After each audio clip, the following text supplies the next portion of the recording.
Bali memiliki potensi pertanian yang cukup tinggi jika dilihat dari luas lahan dan unsur hara tanah yang dimilikinya.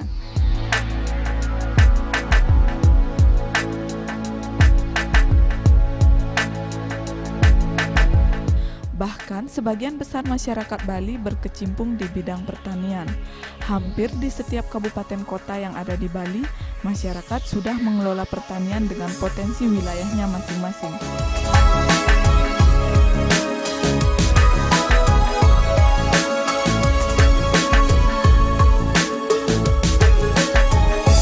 Masyarakat kini sudah mulai beranjak dan bersemangat dalam mengembangkan potensi pertanian yang ada.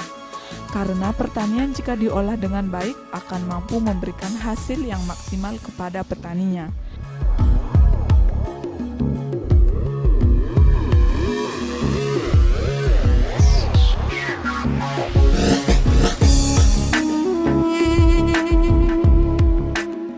Maka dari itu, tak tanggung-tanggung para generasi muda pun kini mulai bersemangat untuk bertani. Berbagai cara dilakukan untuk memilih jenis pertanian. Namun yang menjadi pertanyaan pada benak semua petani, apakah hasil produksinya laku di pasaran?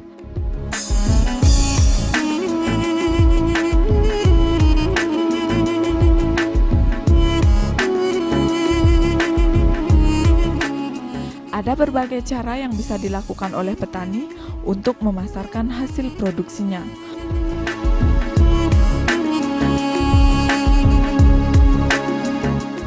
Mulai dari memasarkan di pasar, menjual ke tengkulak, dan menyebarkan informasi dari mulut ke mulut.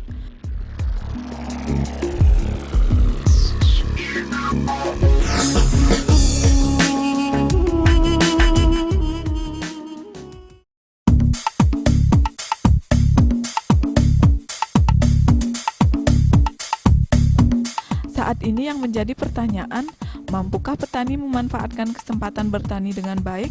Tentunya dengan melirik peluang pasar.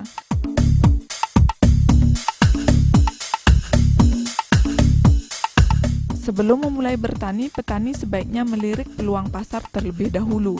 Setelah memahami apa saja hasil pertanian yang menjadi kebutuhan pasar, barulah petani mulai memilih jenis pertanian tersebut untuk dikembangkan.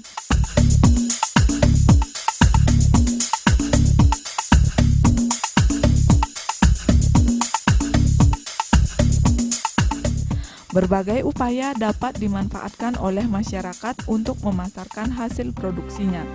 Namun yang menjadi perhatian, apakah pemasarannya bisa dilakukan dengan tepat dan mendapat banyak respon oleh masyarakat?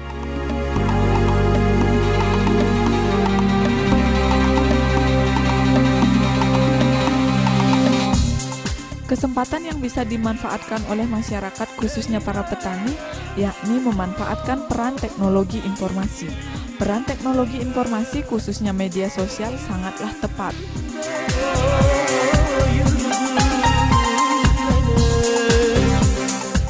Media sosial memiliki peran dan tepat guna untuk memasarkan hasil pertanian.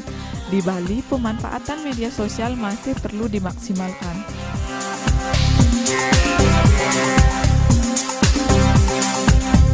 Sudah ada beberapa petani yang memanfaatkan peran teknologi untuk memasarkan hasil pertaniannya, seperti petani di wilayah Denpasar dalam memasarkan pertanian jamur yang dikembangkan.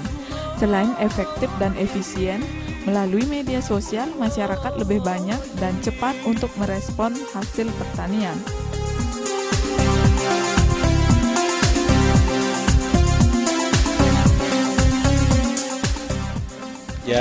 Ya niki prospeknya untuk pasar jamur sekarang niki ya, karena emiknya dia tuh pakai IT, dia terus terang dia membantu Banten.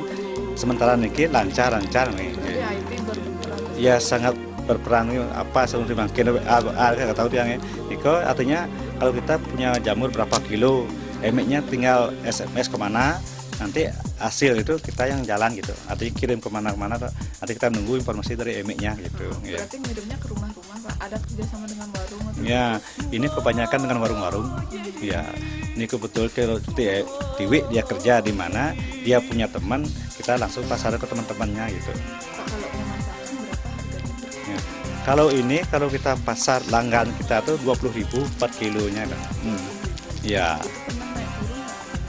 Kalau turunnya 20, kalau naiknya 22. Oh, Maksimal 22 ya, 22.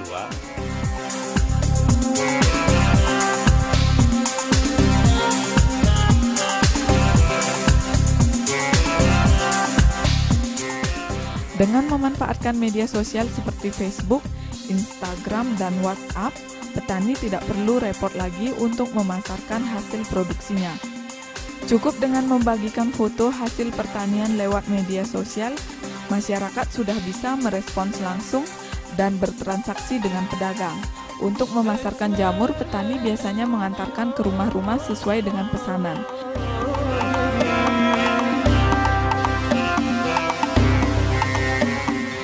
Jadi petani tidak pernah merasa rugi ketika membungkus jamur karena jamur yang dibungkus sudah sesuai dengan orderan yang diterima beberapa hari sebelumnya.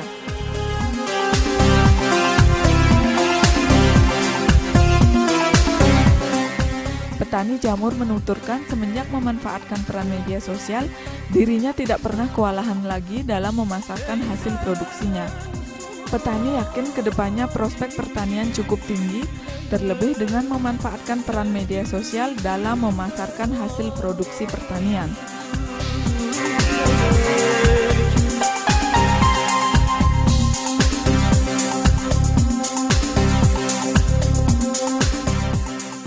Warung yang bukan jamur ini diolah jadi apa sih? Masakan rumah. Ya. Ini biasanya kan kalau kita punya langgan di Tonjol, artinya di Krishna itu, dia tuh buat untuk artinya masakan yang artinya apa sekarang vegetarian ya, vegetarian tuh di samping itu yang di Renon dia tuh buat buat pepes sama lawar. Dan itu yang ada yang di apa namanya di Teguh Umar tuh dia tuh buat esnya gitu. Ada buat es sama buat bakso ya banyak ya. Banyak artinya jenis yang bisa diolah nih. Kalau tiang di sini udah berapa kali artinya mencicipi apa namanya keripik jamur terus sampai sekarang pun ya bagus lah, enak gitu, enak.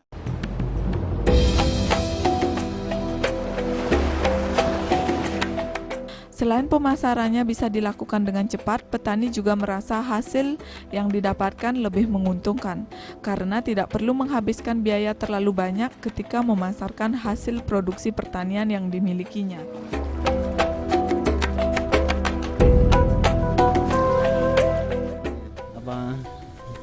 Apa yang keluar ini, tapi lebih lama dia untuk yangnya, untuk jadi panjang. Daripada jenggot nabi. Iya. Mas, kalau jenggot nabi tahannya berapa lama? Ya tahunan juga, tergantung perawatan. Bisa disampaikan tips-tips perawatannya seperti apa sih, Mas? Yang penting tidak telat air aja. Sehari berapa kali? Sudah 2 kali. Kalau cuaca bagaimana? Tergantung nggak dengan cuaca? Yang penting nggak panas full. Ya. Berarti harus ada gini ya? Di bawah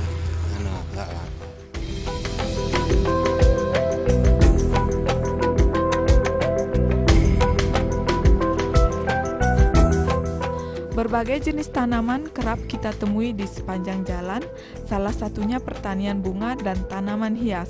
Hampir di sepanjang jalan di Denpasar banyak kita temui penjual tanaman hias.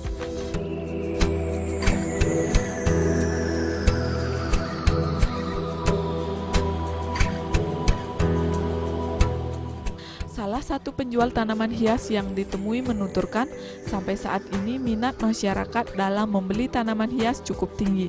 Banyak masyarakat Bali dan luar Bali yang sering membeli berbagai jenis tanaman hias.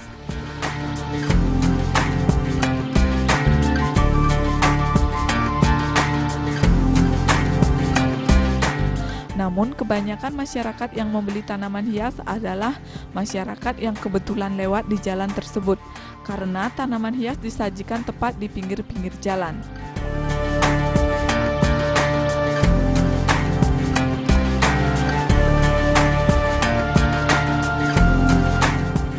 Petani tanaman hias selama ini belum pernah memasarkan lewat media sosial karena sudah sejak dahulu dari awal bertani, berjualan di pinggir jalan utama.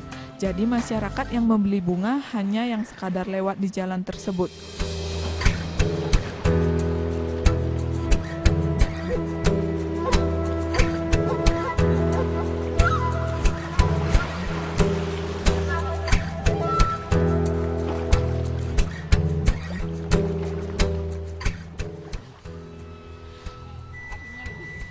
Iya.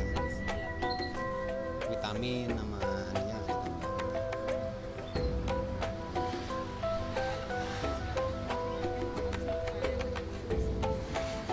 Yang pertama dikasih obat anunya. Obat penyakitnya.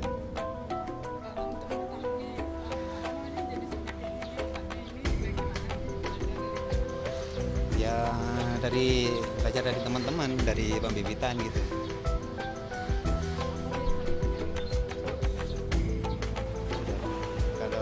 Kebanyakan hujan agak busuk gitu ya, harus dikurangin, dia harus dikasih tempat agak teduh.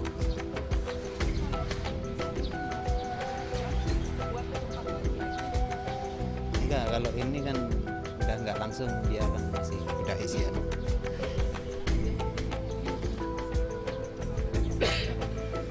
Kalau minatnya lumayan, biar nggak terlalu panas katanya.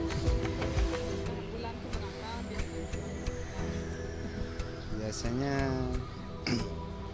kalau nggak mendekati hari raya sama masuk sekolah biasanya. Kalau masyarakat campur, ada yang masuk di sini, ada yang tamu. Kalau masyarakat cenderung, orang sini cenderung cuma biar hijau aja. Kalau tamu kan enggak.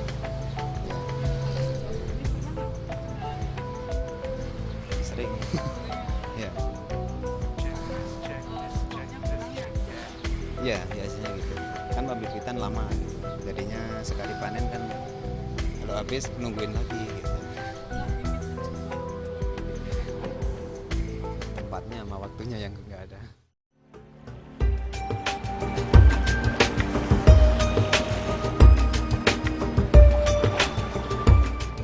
Pemirsa, ada banyak cara yang bisa kita manfaatkan untuk memasarkan hasil produksi pertanian. Kini bergantung dari motivasi para petani yang ada di Bali.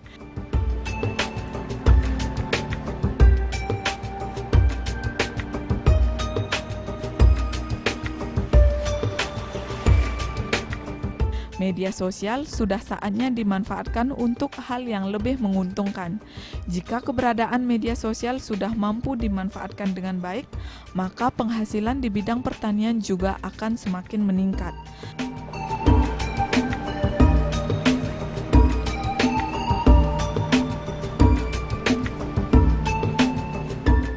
Generasi muda adalah ujung tombak penerus bangsa. Generasi muda juga diharapkan mampu membantu para petani untuk memasarkan hasil pertanian. Pemirsa, sekian agrobisnis kali ini. Semoga informasi tadi bermanfaat untuk memasarkan produksi pertanian ke tahap yang lebih luas.